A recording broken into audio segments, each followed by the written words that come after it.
আমাদের মানে কন্যা খেলা দিয়ে লাঠিটা ফালা দিচ্ছে আমাদের। পুলিশের কি বাবন নাই? পুলিশের বাবন নাই বলেন? কেন আপনারা আজকে এখানে এসেছেন? পদত্যাগ চাই। উনি কেন বাইরে কি কারণে ওনার পদত্যাগ চাচ্ছেন? পদত্যাগ চাইছি যে উনি জামিনের সাংবাদিক আছে পদত্যাগ। এই 24-এ ওইখানে যাতে এখানে অ্যাড করে শহীদের মর্যাদা দেওয়া হয় একটু চেয়েছি ভাই। আর চেয়েছি আমাদের বিচার, চেয়েছি সংস্কার করেই বিচার করে সংস্কার করে আমরা নির্বাচন চাই। নির্বাচন করবে নির্বাচন কমিশনার, বিচার করবে বিচারক, কমিশনার করবে কমিশনার। আমরা এটা চেয়েছিলাম। এখন যদি আমরা বিচারই না পাই, আমাদের আসামি যদি চলে যায় তাহলে আমাদের কি লাভ? কোনো লাভই হলো না। তাহলে আমাদেরও মেরে ফেলা। কেমন বিচার চান? কার বিচার চান? আমরা বিচার চাই আসামি হাসিনার যারা যারা খুন করছে, হত্যা করছে, গণহত্যা করছে, ওদের বিচার চাই আমরা। আমাদের এখন আমাদের ওই মাথা দিয়ে ঢুকতেই পুলিশরা আমাদের ধাক্কা ফেলায় দেয়, আমাদের লাঠি মারে, আমার এক ভাই ওরে ঠাকুর চক্কর মারে, ওরে ধাক্কা ফেলায় দেয়। কেন? আসলে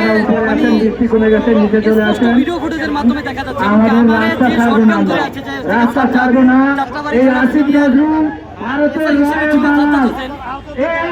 তাকে আন্তর্জাতিক অপরাধ ট্রাইব্যুনাল কিভাবে তাকে জামিন দেয় আমার এটা আর কি বুঝতে পারছি না। কারণ হচ্ছে ওখানে যাত্রাবাড়ি থানার পুলিশ সদস্য সরাসরি গুলি করছে।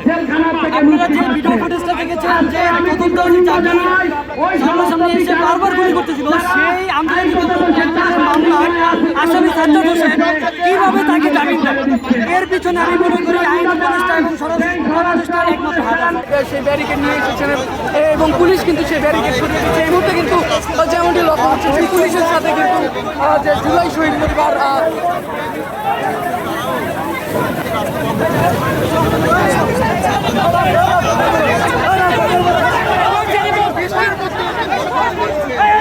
দর্শক যেমনটি লক্ষ্য করছেন যে বৃষ্টির মধ্যেও কিন্তু এই মুহূর্তে কিন্তু তারা এখানে বসে পড়েছেন এবং সেটি পুলিশ সরিয়ে নিলেও তারা রাস্তায় বসে পড়েছেন। বৃষ্টিতে ভিজেই তারা রাস্তায় বসে পড়ে আপনারা দেখছেন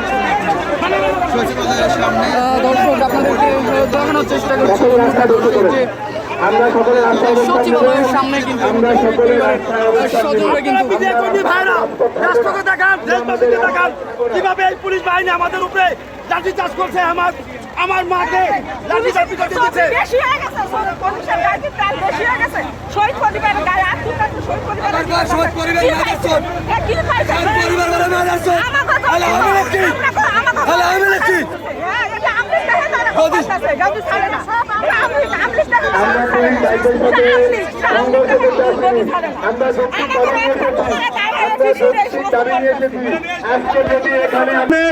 যৌক্তিক আন্দোলন নিয়ে মাঠে এসেছি। আমাদের রক্তের উপরে, আমাদের ভাইদের রক্তের উপরে এই সরকার ইন্টারিম গভর্নমেন্ট। আজ আমরা আমাদের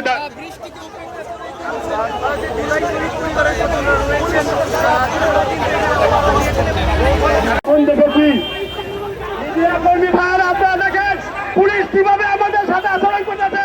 মিডিয়া ভাইরা আপনাদের এটা ফুটেজ করেন। এই আমরা এখান থেকে ম্যাচ ছাড়বো না।